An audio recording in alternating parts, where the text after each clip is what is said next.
Fantastic Four. It isn't. It just isn't.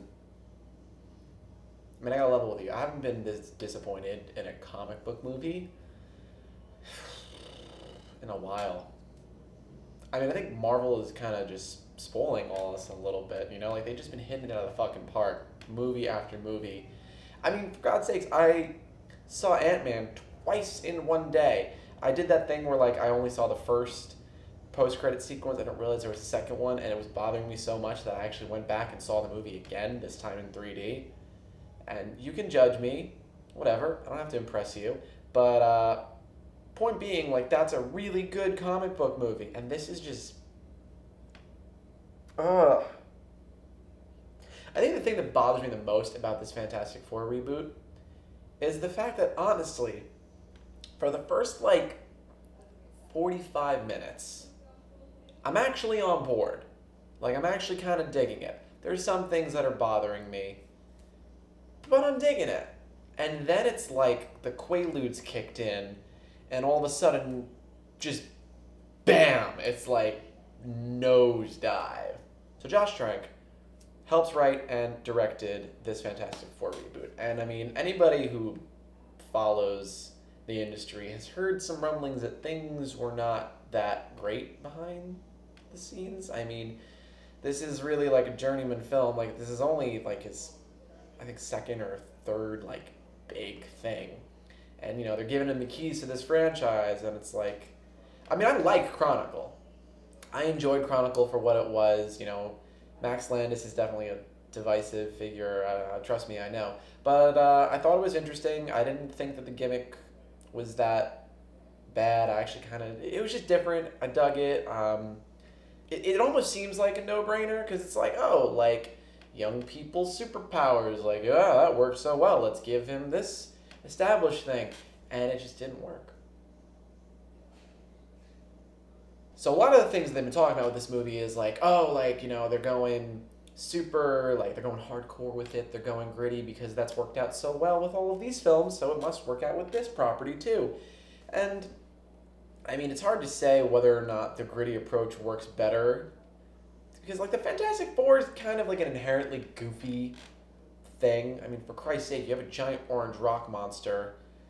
It's a little difficult to take that seriously.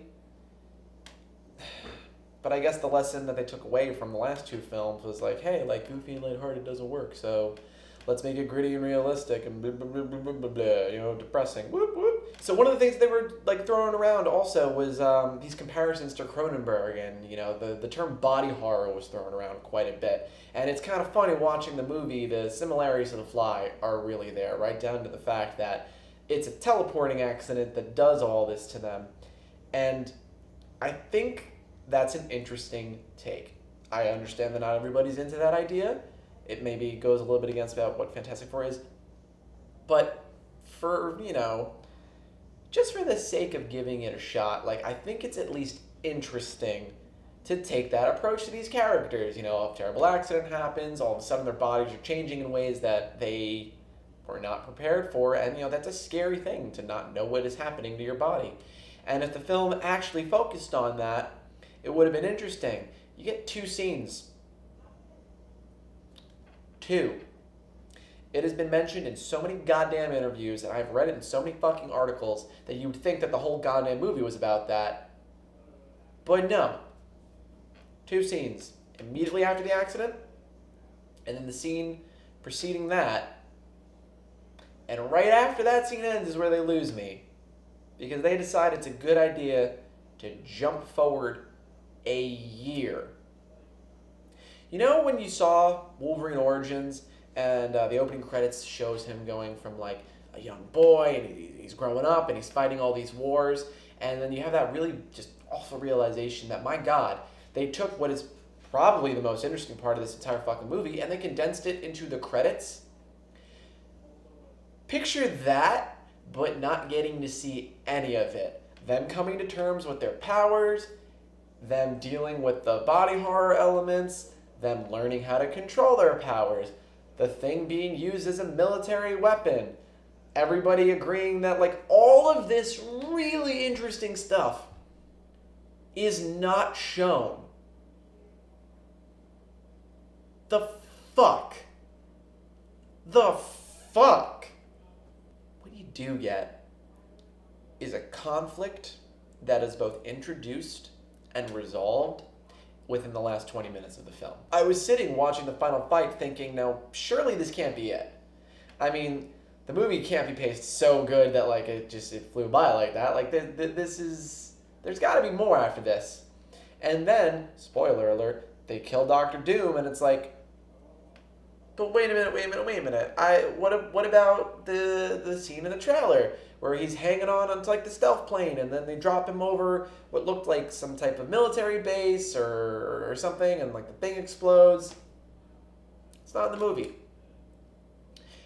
Just take a gander. All of these scenes. We got Ben Grimm with his baseball, Reed Richards talking to Dr. Doom, we presume.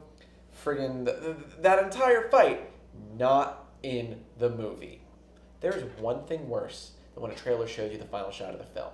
I'm looking at you, Quarantine, and The Amazing Spider-Man 2. God, that fucking movie. That's when a film shows you a bunch of scenes in a trailer that aren't even in the fucking movie. Now, I don't know if this was an intentional thing. Like, I know the Paranormal Activity movies are kind of renowned for showing you things that aren't in the movie. And I feel like when it's a horror movie, that's kind of okay. Like, I accept that because, you know, when it comes to like a horror movie or a comedy, the bait that they're giving you to see the movie are things that are scary, things that are funny, and they don't want to blow their wad. So, like, I'm kind of okay with that kind of stuff. So, like, when I saw Paranormal Activity 3 and very little of the trailer was in the movie, I was fine with that. Because I was like, oh, good, you know, like, it gave me an idea of what this property was going to be like without actually spoiling anything. Paranormal Activity 3 sucked for a series of different reasons, but, you know, that's the one example I bring up. We are promised crazy action sequences featuring the Thing in this trailer. They don't happen. Not only do they not happen, but Ben Grimm is so... We see more of Victor Von Doom. Victor Von Doom, before he becomes Dr. Doom, we get to know him better than we get to know Ben Grimm. Ben Grimm, I'm not exaggerating, adult Ben Grimm, I think has a total screen time of 7 minutes before he changes into the Thing. Why would you do that? Also, it's really weird. Did you notice how in the marketing, how little of Dr. Doom is shown? I hate to say this, the costume design for Dr. Doom is laughable. It looks really, really bad. Like, I can appreciate from a standpoint what they were trying to do, and I actually think it was clever, but you know, the idea was that his environment suit fused to his body, and that's why he's got the whole metallic thing going on. It just looks silly, though. I mean, maybe the concept art looked better, but the execution of it's just bad. It's bad. It looks silly. It's very hard to take him serious. Yeah, Dr. Doom is decently, like, his powers are menacing. Like, you know, he's blowing up people's heads. It's decently fucked up and kind of gruesome, especially for a PG-13 movie. But he just looks so cartoony doing it that it's like you cannot take it seriously. I don't know where the fuck he got, like, this giant hood cape thing, walk around another dimension. By the way, spoilers throughout, because I cannot tell you what is wrong with this film without spoiling it, so you guys are just going to have to deal with it. I know it doesn't come out until, oh, well, you probably saw it at midnight. Whatever, fuck you. Point being, it's bad. It's bad. Dr. Doom looks ridiculous. And speaking of ridiculous, I understand that, like, you know, changing things is going to bother their fans, but, like, if you're taking this property and you're treating it serious, I don't know how you expect to show written out Victor Von Doom at a point and have us, like, look at that straight face and not laugh.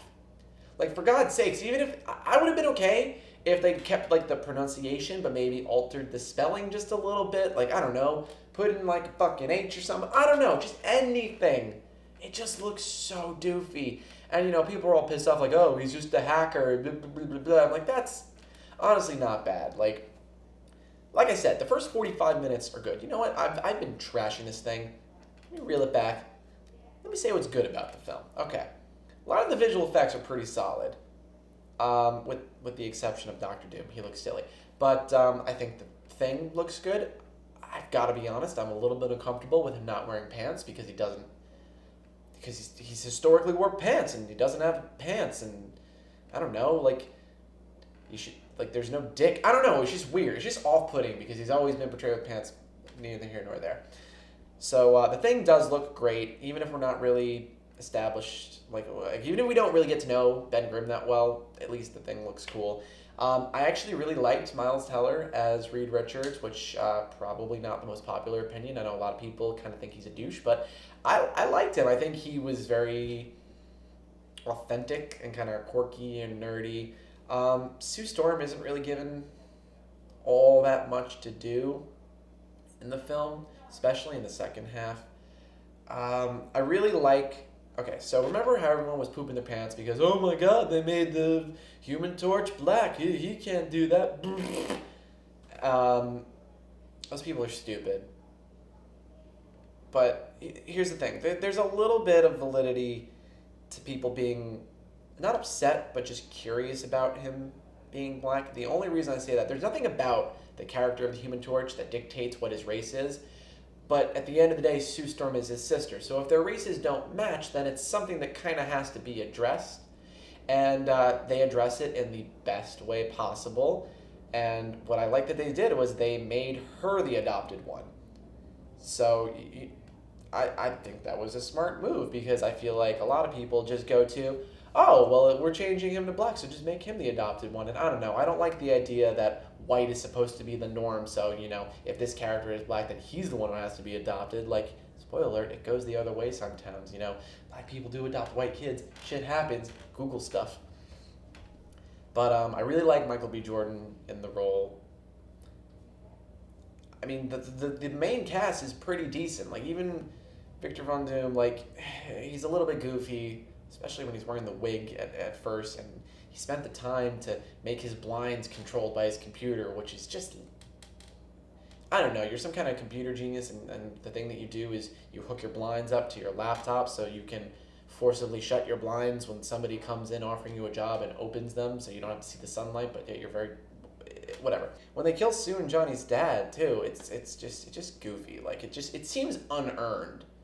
You know what I mean? Like, it doesn't seem like they put in, like, the work to deserve that type of a scene, and like they just don't deserve our emotional investment at that point.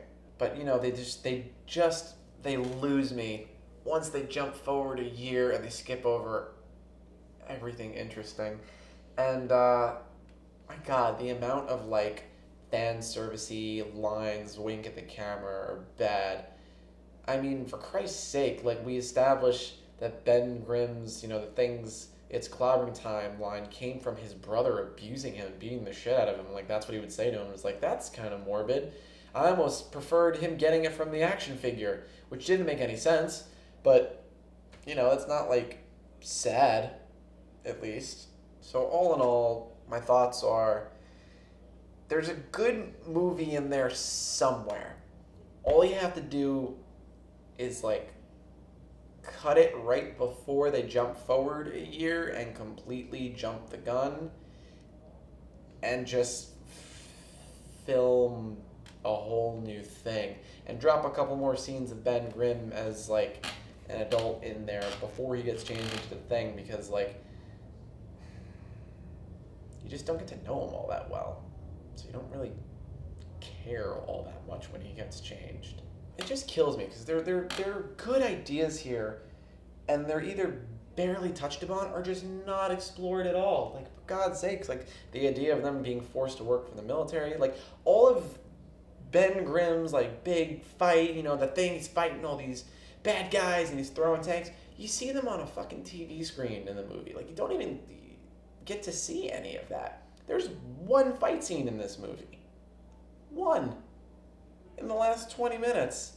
I mean, I've never thought I would say this, but this movie needed to be longer, if anything, because like we needed to establish more things. There needed to be more going on at the end, you know? Like, they come together as a team, and it's like, we just don't care at that point. We don't care about them anymore.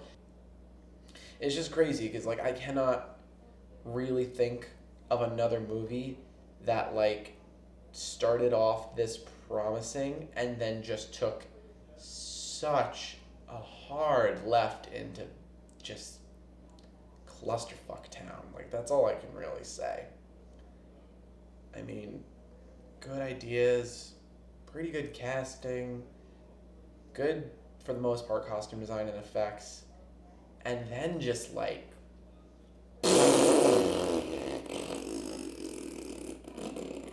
it's almost like the movie's like a storyteller, like somebody who's telling like a really good story, and like they got all this detail and all this great stuff, and then like halfway into the story they shit their pants and they're at like a bar with their friends, so like they're getting you engaged and all of a sudden they're just like, oh my god, I've shit my pants, and they just start rushing and like leaving shit out, and then it's just like at the end of the day you have a shit covered bar stool and your friend's gone, and like now you gotta cover his tab and everybody's yelling at you. Now you can't go back there, and you thought that bartender was really cute. Now you're never gonna get her number and you're gonna die alone. That's this film, more or less. I don't know. I hope Deadpool's good. You know what? I guess Fox can't win them all.